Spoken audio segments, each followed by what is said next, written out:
We're now recording in progress. And if you have any technical difficulties, please let us know using the chat, and Jeffrey Albright or myself will try and reach out to you as Sandra and Marita continue the conversation. Before I give a full introduction of both of them, I'd like to thank everybody for attending and to let you all know that the Peter Bullough Foundation is currently accepting applications for our fall 2022 residencies. You can find out more information on the residencies tab of our website at peterbulloughfoundation.org. I'd also like to thank our local NAACP chapter and the Winchester Book Gallery for sharing this event. And finally, I'd like to share another event happening on Thursday of this week at 7 p.m. With our current artists who are in residence right now, Ibtizem Zaman and Lauren Bacchus. They'll be discussing their work and the influences on it, which includes Lauren's Caribbean heritage and Ibtizem's multicultural upbringing. The event is free and registration is again available through our website. So, without further ado, I would like to introduce Marita Golden. Marita is the author of 19 works of fiction and nonfiction. Her books include the novels The Wide Circumference of Love, After, and The Edge of Heaven, and the memoirs Migrations of the Heart, Saving Our Sons, and Don't Play in the Sun, One Woman's Journey Through the Color Complex, and the anthology which she edited, Us Against Alzheimer's, Stories of Family Love and Faith. Her most recent work of nonfiction is The Strong Black Woman, How a Myth Endangers the Physical and Mental Health of Black Women. She is the recipient of many awards, including the Writers for Writers Award presented by Barnes & Noble, and Poets and Writers, an award from the Authors Guild, and the Fiction Award for her novel After, awarded by the Black Caucus of the American Library Association. She has lectured and read from her work internationally. Co-founder and president emerita of the Zora Neale Hurston and Richard Wright Foundation, Marita Golden is a veteran teacher of writing. She taught at the University of Lagos in Nigeria and has served as a member of the faculties of the MFA Graduate Creative Writing programs at George Mason University and Virginia Commonwealth University. She has served as Distinguished Writer in Residence at the MA Creative Writing program at Johns Hopkins University and Prince George's Community College and the University of the District of Columbia. As a literary consultant, she offers writing workshops, coaching, and manuscript evaluation services. And second, we have Sandra Jackson Opuko, our former artist in residence from November to December here at the Peter Bullough Foundation. Sandra is the author of the award-winning novel, The River Where Blood is Born, and Hot Johnny and the Women Who Loved Him, an Essence magazine bestseller. She co-edited the anthology Revise the Psalm, work celebrating the writing of Gwendolyn Brooks. Her fiction, nonfiction, poetry, and dramatic works are widely published. Her honors include a National Endowment for the Arts Fellowship, the Coordinating Council of Literary Magazines and General Electric Award for Younger Writers, an American Library Association Black Caucus Award, New City Lit 50 Who Really Books in Chicago 2020, a City of Chicago Esteemed Literary Artist Award, and a Pushcart Prize nomination. We also just found out just before this call that Sandra has won another fellowship award. She has been resident fellow at many national and international arts communities. She teaches literature and writing workshops, conferences, colleges, and universities across the country and around the world. Now, without further ado, I will turn it over to the two of them. Thank you, Katie. First, I want to thank the Peter Bullough Foundation for the invitation, and I want to thank Sandra, my old friend. We go back a long way, back to Lagos, Nigeria, and we've been mutual fans of each other's work and sister friends and supporters of everything to do with Black writing. So I'm really glad to be here tonight and in conversation with Sandra. And this is a book, The Strong Black Woman, How a Myth Endangers the Physical and Mental Health of Black Women, that, like a number of books, probably all the books I've written, I had no idea I was going to write. Its genesis is in a visit to my doctor's office, which reveals something about my health. And then, as I want to do when I have a very powerful or sort of crucial experience, I find myself writing about it. This is a book that was written during the year of 2020, that seminal, crucial year, which we're still feel in a way that we're living through. And it was a year in which the issues of health, mental health, and particularly the mental health of African Americans was something that was on everybody's mind because of so many things were happening in the world. And I found myself writing this book. And when I was doing research, I was very pleased to find that there's a very vigorous, ongoing, expansive conversation among African American women and African descended women about the strong Black woman complex. That is, that belief that Black women kind of are invincible, that because of our experience, our historical and even present day experience with systemic racism, we have to, in all situations, be strong, resilient, and basically be the primary caretakers for our families and our communities. And for our grandmothers and our mothers, that was a belief system that was an adaptation.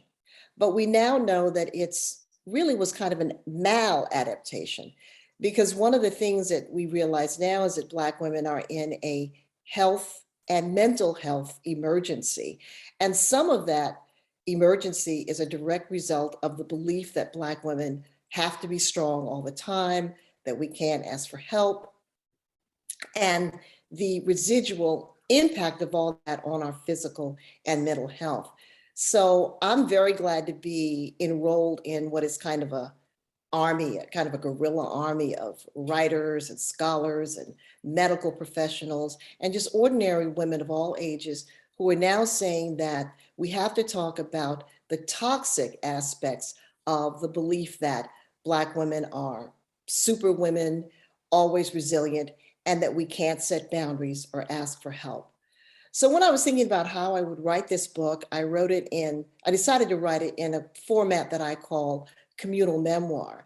It's a format that I've used for books in the past, and I start out with my story, and then I expand the story to interview other people, scholars, experts, and because I'm a storyteller, I didn't want this to be a book that was all about the very negative statistics around Black women's health. The fact that Black women are the leading group developing dementia, the fact that we have disproportionate amounts of diabetes, high blood pressure, stroke, obesity. That is part of our story, and we have to realize it, face up to it, and develop practices and strategies to fight it. But we're more than that. We're survivors, we're mothers, we're sisters, and we are strong women emotionally and physically. So this is a book that has a lot of different voices in it. It does have statistics. I interview therapists, I interview doctors, but the most meaningful voices, I like to say, are the voices of ordinary Black women talking about their experiences healing through trauma, Black women who talk about being in therapy. It's a book that has the voice of everything from me meditating on R. Kelly to a final essay about the beauty of the story, Their Eyes Are Watching God, and how healing stories are. So before Sandra and I start our conversation, I wanted to just give you a little taste of the different voices that activate the book, and that I've been very pleased in the feedback I've gotten to the book. People really feel that they identify with and that mean a lot to them. The first voice is my own voice, and the second voice will be that of a young woman who shared her story of what it meant to go into therapy to learn how to set boundaries. I was 21 years old and my mother was dying. She lay comatose in a bed in a rehabilitation center for 6 months, wasting away before my eyes. I was a raise the Black Power fist, Afro-wearing militant activist and B+ average student attending American University. And I'd already started wearing the mask, the strong Black woman mask. I was 21 and already I knew that being a strong Black woman meant that you handled your business. You did what you had to do, no matter what. My mother was dying, but I had to continue to be a successful student. Being a strong Black woman meant that you didn't bother others unnecessarily with your pain. In the small apartment where I lived with my mother, my nights were sleepless, tear-filled meltdowns, in which in the dark I whispered, shouted, and screamed, The questions I was terrified to ask in the light of day. Why would I soon be a motherless child? How would I go on? I'd rarely, if ever, seen my mother cry. Maybe she too cried in the dark. How I wish she cried in the light. Despite all that she'd made of her life, after her arrival in Washington, D.C., as part of the great migration of African Americans from the South, there was a lot she could have cried about. And when I was looking for African American women to talk to for this book, I really wanted to talk to Black women who had destigmatized going into therapy, who had destigmatized seeking professional help when they felt that they were in emotional and mental crisis. And the stories that these women told me were beautiful stories, stories that we need to talk about in the light of day, stories that really need to be normalized so that we can normalize caring for our mental health. This is an excerpt from a section in the book where a young lady has shared with me what it meant to grow up in a family where there was alcoholism, where there was emotional abuse in her family's marriage, and where she was the designated anchor child. And I know that those of you in the audience know what that anchor child is like. In fact, some of you are probably anchors yourself. That is that designated child, often a girl, who is designated as strong, who bears the weight of much of the crisis and concern. And here she is talking about a part of her journey. No doubt we were jacked up. We were a mess. But our church was where we all came together no matter what. I remember when I was 10 years old, one Sunday, I went up to the sanctuary and a woman prayed over me. She affirmed my purpose and what God had in store for me. I'll never forget that. The memory of that woman's hands kept pushing me through everything. That and the family prayer line that my mother's side of the family set up and that I'm still a part of. My own faith, my mother's faith, all of that got me through everything. And everything included, while in college, being the family breadwinner, using her scholarship money to buy food and pay household bills. Everything included watching her parents' 36-year marriage end, but because endings are rarely neat, seeing bitterness and distance and quarrels still erupt. Quote, because by then I was deeply into the superwoman, the strong Black woman syndrome, all of this was my burden to carry, Jamie said. But at 19, she took the first steps to lay her burden down by going to counseling for adult children of alcoholics. Prayer led me to counseling. All my life, I'd been told not to share our business. But prayer helped me realize it was okay to seek professional counseling outside the church. She found faith to endure and overcome in church, but in group counseling, she could hear and see through the din and the fog of her life at home. She began to put the pieces together like a puzzle. Her father told her, stand up for yourself. Don't let white people keep you down. But that warning was followed by the accusation that she talked too much and had a smart mouth. Her mother said, be a proud Black woman, be strong, I love you, but don't tell anybody our business. Tell me what you feel, but I need you. You can handle this. You're the first one I call, the one I can always depend on. Jamie was crumbling beneath the burden, but in group therapy, that was one place where she could be herself, something she was still discovering. Jamie was crumbling beneath the burden and had what she would call the first honest conversation with her parents. I told them, I can't carry you. I can't carry my anger. I can't carry my hurt. She set boundaries and put herself first. I wasn't protected as a child, but now I was ready to protect myself. I told them, I love you, Mom. I love you, Dad, but I release you. I choose me. And I was very honored that these women would share their stories with me so openly and so honestly. And I know that one of the reasons they shared them so openly and honestly is because they knew that their stories would be part of a process of healing for other women who read them.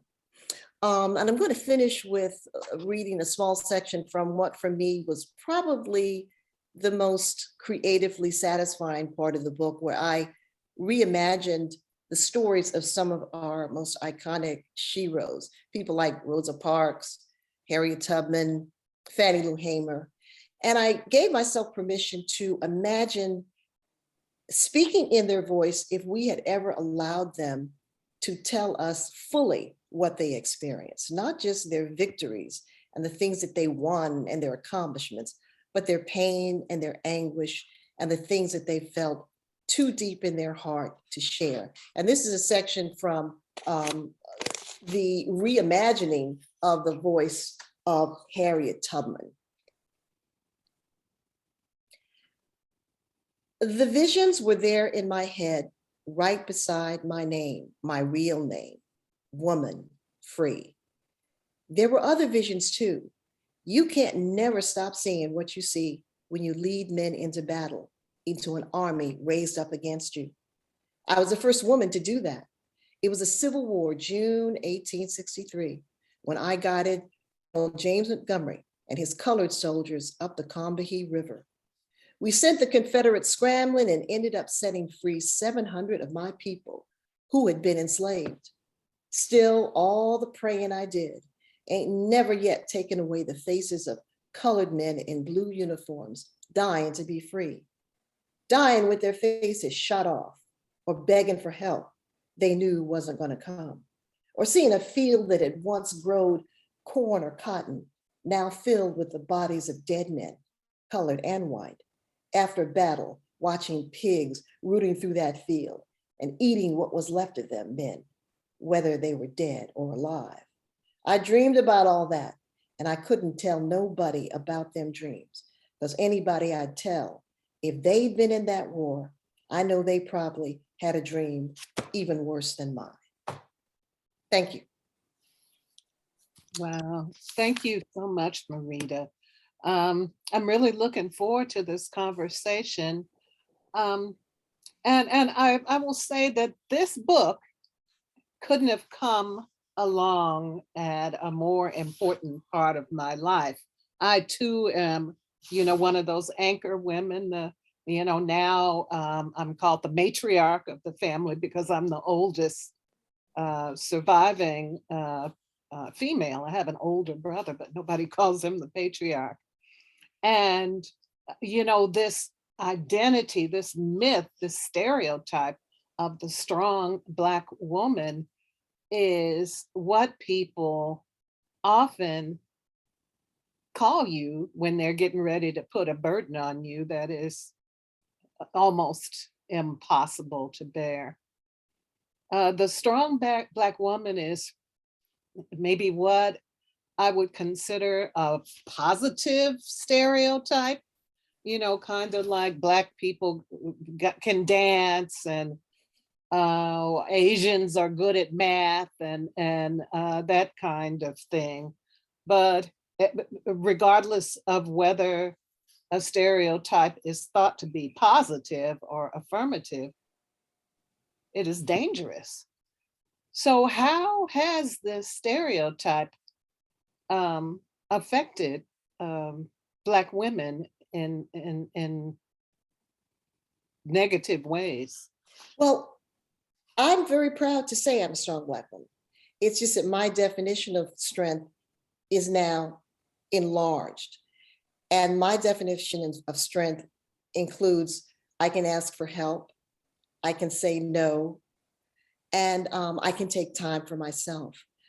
Like a lot of oppressed groups, we took the language and the imagery that was designed to diminish us and turn it into something positive. For example, as women, we were not even considered when we were enslaved to be women. You couldn't rape a enslaved Black woman because that would assume that she had honor, that she had chastity. We were not considered women, we were considered chattel. And in response, we developed a sense of, okay, if whatever you throw at us, we can survive because we had no time to do anything else but survive. We had no time because the assaults were very relentless, continuous in a way that even surpasses what we talk about micro and macro aggressions today. So that, as I said, that ideology, that has really served us. But now we live in a world that's very different than the world of our mothers and fathers. We live in a world that has been shaped by the civil rights movement, feminism, the women's movement, Oprah Winfrey, and the ways in which she brought everything out of the closet and made it okay to talk about our deepest fears and what we considered our deepest shame. And so we now have this whole language where we can look at our experience and say, well, yeah, I'm a strong Black woman, but I do think that sometimes I should be able to sit down. I do think that sometimes I should be able to say no. And we now know that one of the problems with the strong Black woman complex is it disempowers the people around us. When we're always so eager to take on any burden, the people around us, they don't develop their own strength. They don't develop their own resilience. We take others to the doctor when they're in pain, but we will have to be in mid-stroke, gasping for breath, before we will finally go to the emergency room, because we have this idea in our head that the family will fall apart if we go to the emergency room.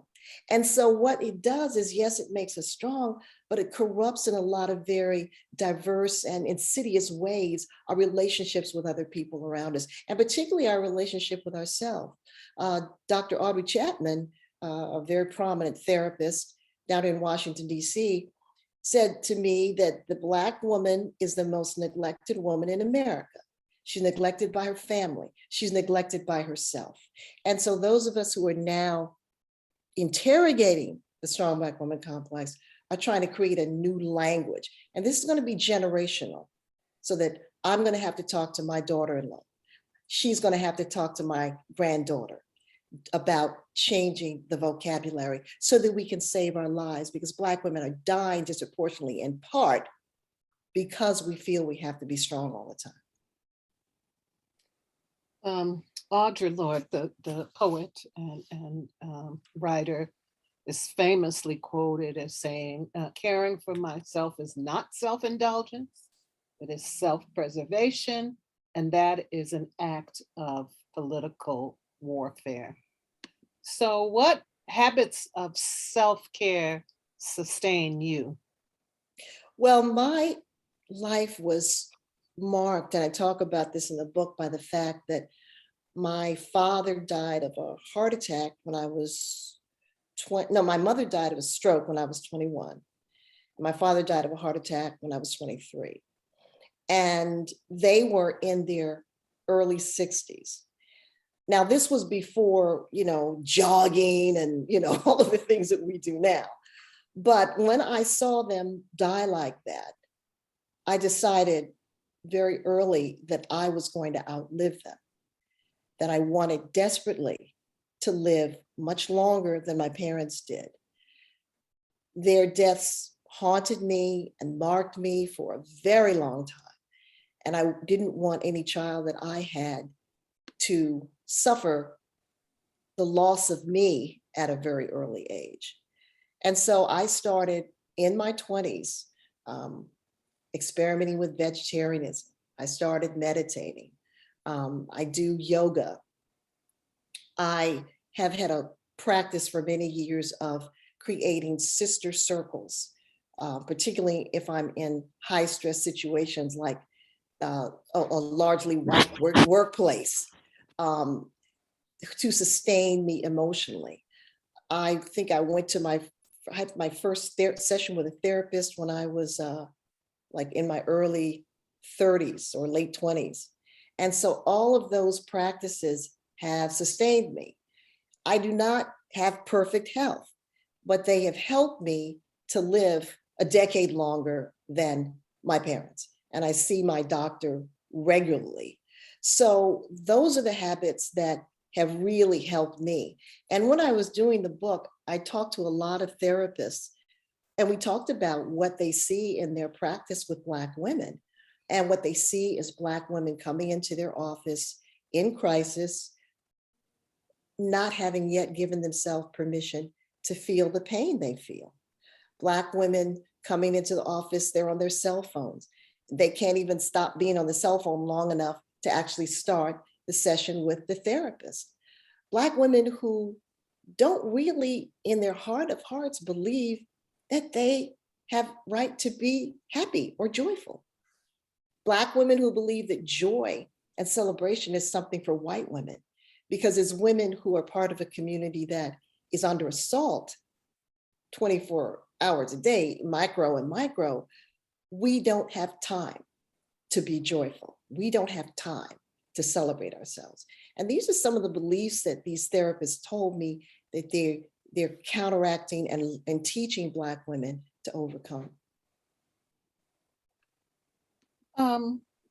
Roxane Gay spoke, I believe it was in Bad Feminist, about the kind of emotional labor that Black women are often expected to do, not just in our families, but on our jobs. In fact, she told a story that was very similar to a story that you told about how students, sort of expect you to, or at least request you to nurture them in ways that they may not necessarily ask, a white male professor, or maybe even a white woman professor. So much so that, you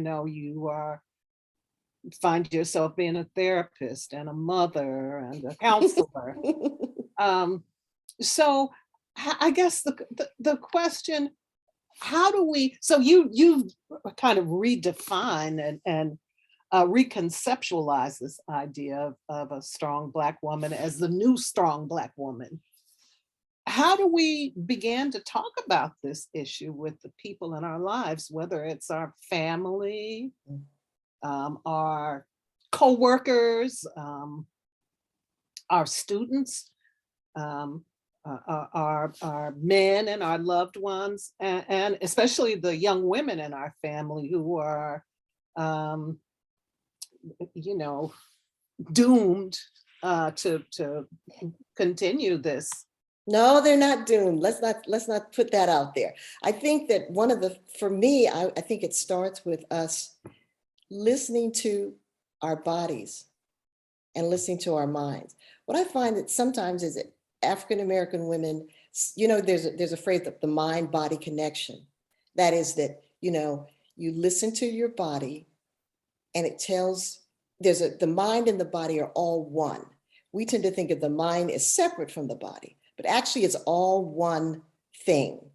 And the mind and the body work together so that if I'm in emotional pain, my body is going to feel physical pain. But I find sometimes with Black women that we suffer from the mind-body disconnect. That is, we have censored the voice of our bodies. We've said to them, be quiet, shut up. I've got to deal with my son. I've got to deal with my family. I know I feel like I'm having a heart attack, but be quiet. And so I think one of the things that just starts with listening to your feelings. What are you actually feeling? Are you feeling pain? Are you feeling yearning, desire, and acknowledging the legitimacy of whatever it is you feel? And that, for many women, that's something entirely new, absolutely new. And they may find that in order to start that, they may need to seek out therapy. They may need to talk to a close and trusted friend who they see as someone who sets boundaries, as someone who seems to be balanced and content and happy, and talk to them about how they do it. But a lot of it is just, what do you feel? Slow down and listen to your feelings. One of the reasons we don't want to slow down is a lot of times if we slow down and take a breath and take time for ourselves, that space will be filled with the demons, the darkness, the fear that we have yet to address. So we keep busy, we dance as fast as we can so that those demons and that darkness can't overtake us. And these are things that are very, very deep. But with me, the first thing I would tell a woman is, how do you feel? And if you are feeling bad, strange, unhappy, stressed, do something about it because your life depends on it. And when I've done these types of programs, it's been enormously satisfying to read in the chat where people will say, thank you just for saying that. No one ever said to me that I have the right to set boundaries. No one ever said to me that I have the right to say no. And so these are basic, very basic things, but they're foundational principles of self-care. I thought that you were very, sort of open and honest and transparent about your own life and your own struggles and your own challenges as you grappled with this idea of the strong Black woman. What did you learn about yourself as you researched and wrote this book?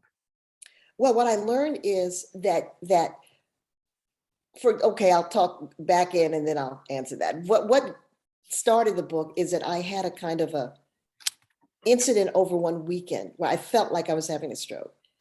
I wasn't having a stroke, but I just felt dizzy. I was exercising as normal, doing everything as normal, but my blood pressure was high and I felt dizzy. When I went to the emergency room, my blood pressure went down. They did all the tests, couldn't find anything wrong with me. When I went to my internist, he said, let's get an MRI. And the MRI revealed that sometime in the distant past, I'd had 2 silent strokes. Now, a silent stroke is just that. I could be having a silent stroke right now, no indication, bam, but it is killing brain cells. And they are actually way more common than lethal strokes. So many, many people have silent strokes. And so because I had erected this image of myself as a super strong Black woman, when I found out that I'd had these 2 silent strokes, my image of myself literally crumbled. I wasn't supposed to have silent strokes. I had done everything right. What am I doing having strokes? But then I remembered my mother died of a stroke. My father died of a heart attack. And I cannot change my biology. I cannot change my genetic legacy. But if I had not rigorously and regularly devoted myself to a healthy lifestyle, mentally and physically, those 2 silent strokes may have been fatal. So I had done a lot of good things, but there was still more that I could do. I've started, for example, in addition to walking, I hike. I have a group of women of a certain age, and we hike once a month.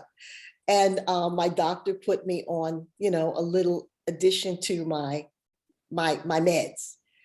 And so I've learned that it's not a destination, it's a journey. And that I'm going to be hopefully getting stronger and stronger, even as I age. And I'm very proud of my gray hair. I'm proud of the lines in my forehead. I wanted to live long enough to get all this. And wear it well. Although you haven't, in the 40 or more years that I've known you, you look exactly the same, as you did 40 years ago. I'll take that. And I guess that's also even though it's, of course it's not true. In fact, I'll say something about that. I think when I turned 50, I did this crazy thing where I stripped naked and I stood in front of the mirror and I did this exercise where I looked at my body. I mean, I think that, for example, we don't often look at our bodies. We take a shower, we dry off, we put on the lotion, but we never really do a thorough examination of our bodies in which we are not upset because we have scars, marks, pimples. And I decided when I turned 50 that I was going to do that. And I spent, about half an hour just looking at my body and, all the things that I said I hated about them, my skinny legs, the bumps that it grew. And I said, and I thanked my body. I thanked my skinny legs for carrying me all these years. And I just thought how lucky I was to have this body. So I have a relationship with my body that's very intense. I also have a relationship with what I call my inner Marita, that I spend a lot of time practicing things like silence and meditation. And I've learned to listen to my inner Marita, who is my best friend. And she tells me instinctively what to do and how to figure things out. So I think that, these bodies are miraculous. They're amazing. And we can't, wear them down like they're cars that never go to they never get an oil change. We have to really honor them because they really are quite amazing. And I think that also another thing happened when I turned 50. When I turned 50, people started telling me that I was beautiful. Nobody had ever said that to me before. They'd say, oh, you're nice looking. But people started telling me I was beautiful. And you know why?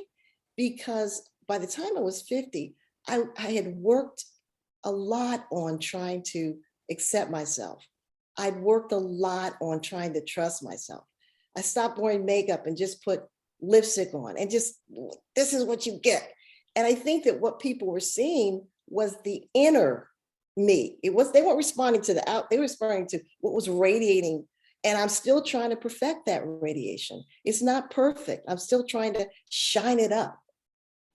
That is so powerful, Marita. And just the act of examining your naked body in a full-length mirror is something that I think most women don't do, or if we do Never, we're criticizing it. But I mean, examine it with gratitude. Thank you. Yeah, maybe you are overweight, but you're still here. You served me. My heart is beating. We never thank our bodies. That's awesome. So you did a lot of research for this book. You spoke to everyday women as well as experts and activists and thinkers. What is the biggest discovery that you learned and the biggest concern that you uncovered based on the research that you did and the stories that you heard? Well, the consensus around Black women's health is that we need to monitor our health. We need to get our butts into the doctors regularly.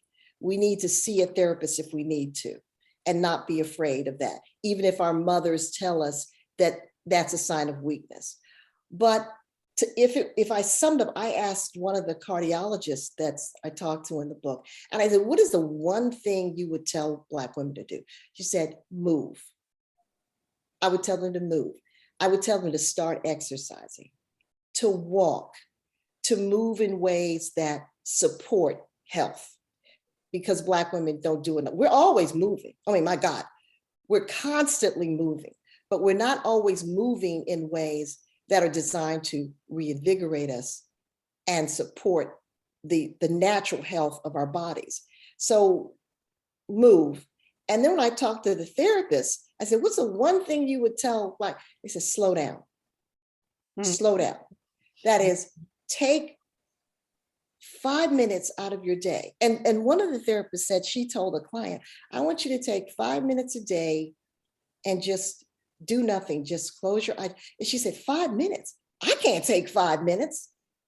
This person did not have 5 minutes in her day. She imagined that she didn't have 5 minutes a day, that she could take just for herself.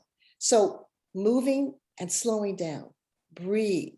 Try to fill your day with little tiny pockets of joy.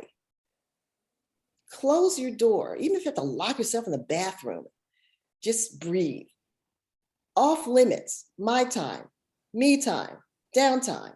So slow down and move. And also recognize that you have a right to joy.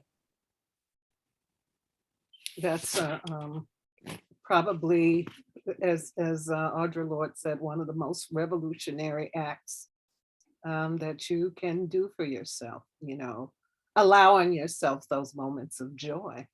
And a lot of times people in our families really do want to see us rest.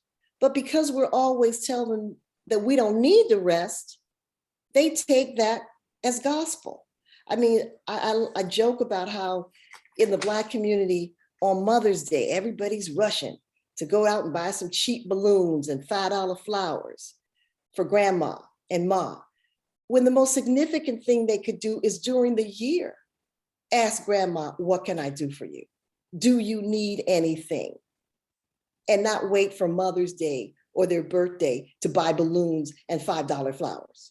But if we never legitimize sitting down, asking for help, we haven't trained our families and our loved ones to do that. When my husband was struggling with cancer many, many years ago, I was his primary caretaker, and his family would call every day, how's Joe? And the first thing was, how's Joe? How's Joe? That was the first thing, not even hello, how's Joe? And I began to feel deeply isolated, overwhelmed, disrespected. And this isn't a family that thinks I'm the greatest thing since sliced bread, okay? But this family still never asked me, how are you doing? So I told my mother-in-law, I said, look, you guys call, you never ask how I am. And I'm bearing the primary weight. Yeah, you guys help out, but it's mostly on me. Well, don't you know, from that point on, Marita, what do you need? How can we help? How are you? But I had to train them. I had to ask. And once I asked, I got it. Yeah, that role as the caregiver is such a difficult one, because it is so hard for the caregiver to get care. When she or he, but it's usually a woman, is giving care to a loved one. Why don't we open it up for questions? The Q&A button, which is at the bottom left-hand part of your screen. You can click on that and enter your questions for Marita, and Katie will field those questions, and let's get into it. All right. So Marita and Sandra, I have one up for you already. And I think it's a really good one. Do you feel that there is a correlation between women who feel they need to be strong and ending up in relationships that are unhealthy because they feel they should be strong enough to support or fix the relationship? Oh, yes, definitely. I mean, I used to be one of those repair women too. That is, I was drawn to men who needed to be fixed. And the great thing I thought was that, it reinforced my idea that I was strong, that I was capable. And so if I could fix this man, everything would be okay. The problem with that is if you've got to fix him, he may be in need of permanent repair.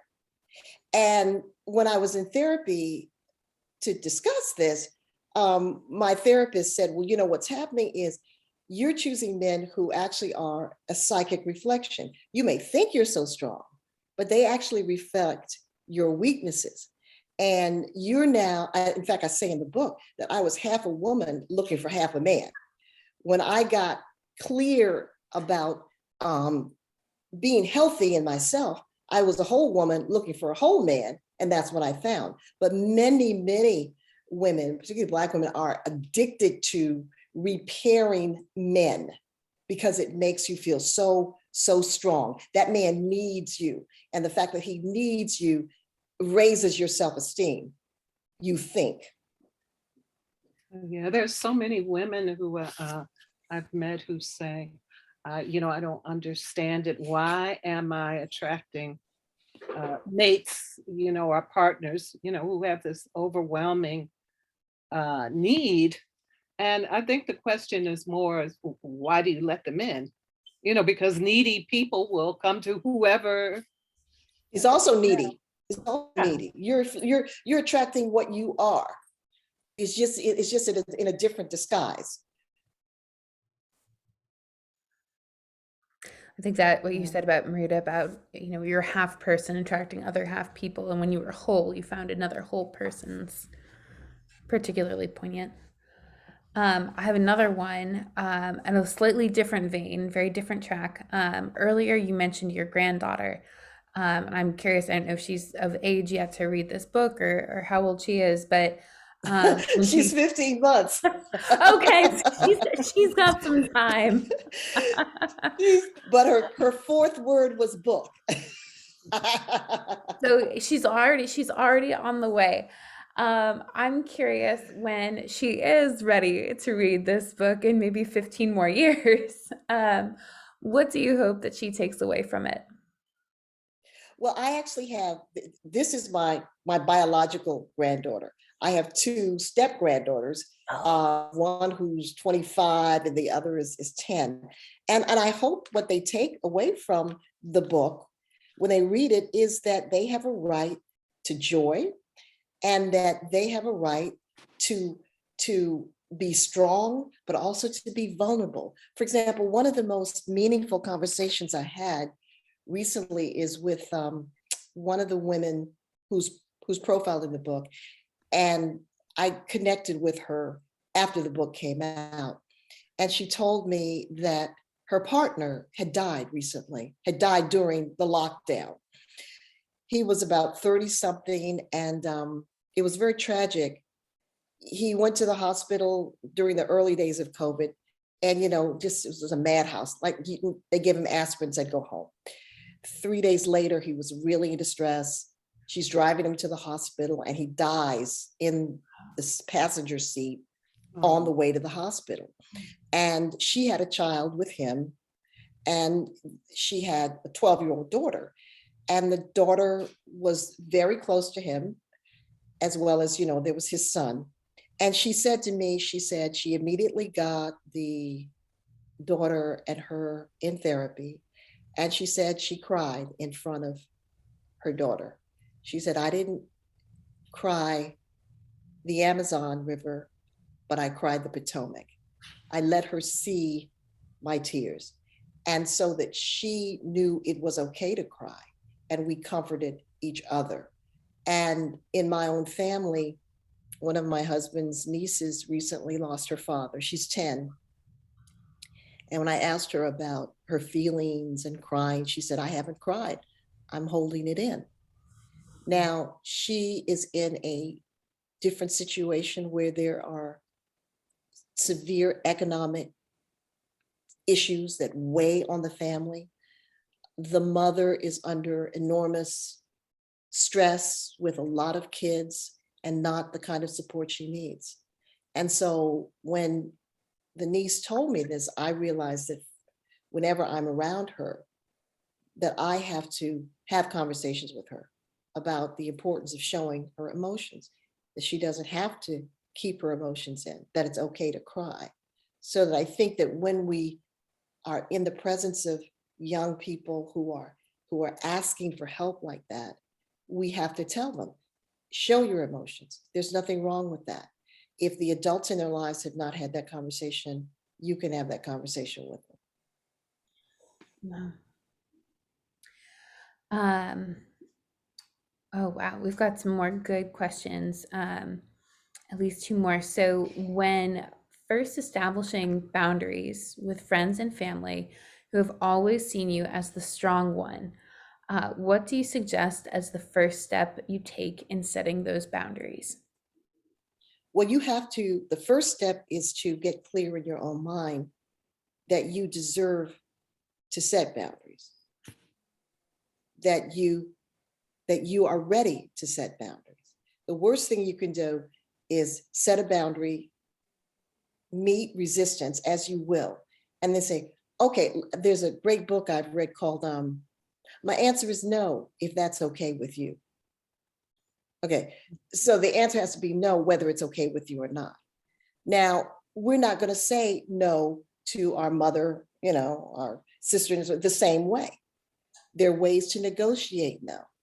There's ways to start having conversation before you ever have to say no, and simply say, well, my job is increasing. I have a whole new set of responsibilities.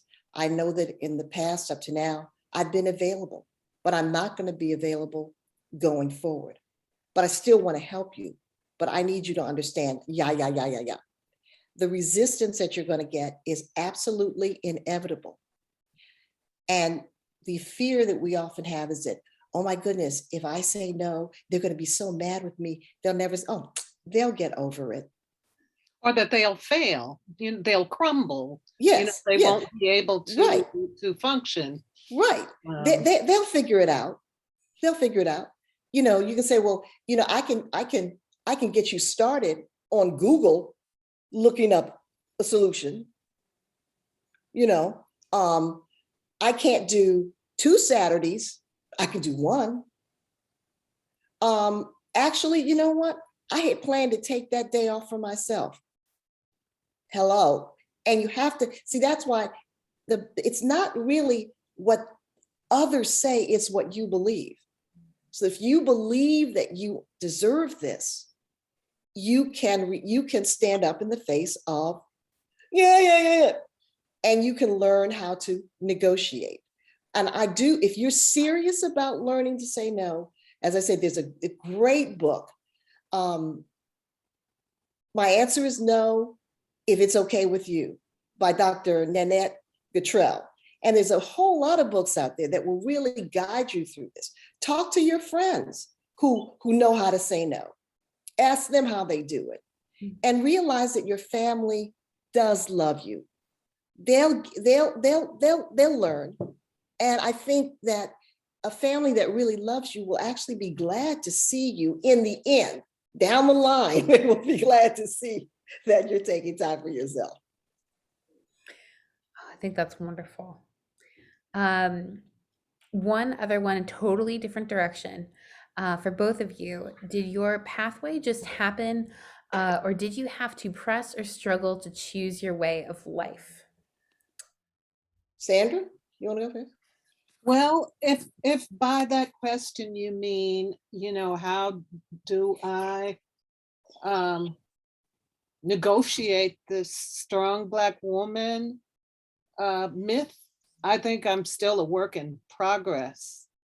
It's something that I am learning to figure out, rather late in life.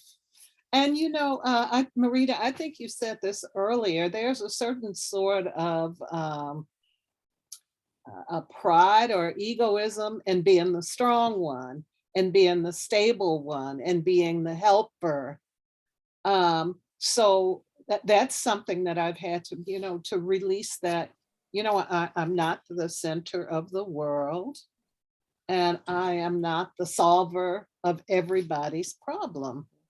And, regardless if it's a friend or a family member or, acquaintances who are reaching out to me for things that they need, which I'm not in a position to supply, I feel okay with, saying that either they'll figure it out for themselves or they'll go to the next person. And, maybe the next person will be able to help them in ways that I'm unable to. So this, this path is a, it's a constant act of, reinvention and affirmation and being aware. I was the oldest daughter in a family of 4, and I had responsibilities that I wasn't the oldest sibling. I was the oldest daughter. I had, responsibilities that my brother exactly did not have. So I was a 7-year-old kid changing diapers. Exactly. Yes. I wasn't frying fried chicken. And these are, 60 years later, this role of, being the helper, and now they call me the matriarch, is one that, I'm still figuring out how to adjust in ways that make sense for me. What about you, Marita? Yeah, I'm still a work in progress. And that's what's so interesting. And that's what's so actually fulfilling, that there is so much more, to learn, about setting boundaries and celebrating myself. But I think that what I saw, with my parents dying like that, it was a very, very cruel thing. But at the same time, because I was their child and they had raised me in a certain way, it was sort of a springboard for a new kind of knowledge, And so I miss my parents every day, and I feel like I'm living my life for them in a way. But yeah, it's a continuous. And writing the book, I've learned so much from having conversations with women. In fact, I'm working on a workbook to go along with the book, because many women have asked me, well, what do you do? What kinds of practices? And so it's a book where I talk about and delineate some of the practices that have served me and have served a lot of other people as well. Wow. All right. Well, I'll put out a last call for questions. If there are any more, please enter them in the Q&A now. But Marita, I think we will all be looking forward to that workbook coming out as a companion to this book. That's wonderful. I'm very glad to hear that.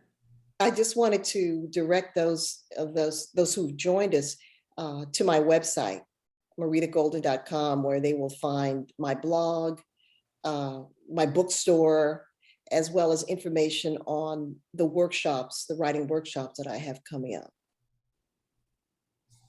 Absolutely. And if you go to our event page, you've got a link straight to Marita's website, and we've got some links to Sandra as well. So please check those out. And I think that may be it for this evening. Oh, we got one more question, but more a comment. Thank you both. And that's from our board president, who's also on. So thank you both so much. This has been a wonderful conversation, and we really appreciate it. And just a refreshing. Thank you, Sandra. Thank you, Marita. And thank you, Katie and Jeffrey and everyone at the Peter Bullough Foundation for making this event possible, and allowing us to discuss an issue that is, the expression is, when America gets a cold, Black people get pneumonia, something like that. But these are issues that affect us all to a certain degree. And this book, I think, can be instructive to us all in figuring this out. Absolutely. Absolutely. So we've got copies here. If you're in Winchester locally, you can go right to the Winchester Book Gallery and pick it up. Go to Marita's website, and she's got links there as well. So really a wonderful read. And so thank you so much, everybody. And if people weren't able to make it, if you'd like to share this with somebody, we should be posting the live video in the next few days up on our site. We'll be sharing that with Marita and Sandra as well. So if you'd like to share this conversation, you can do so. And thank you all again. We really appreciate it. Thank you. Thank you.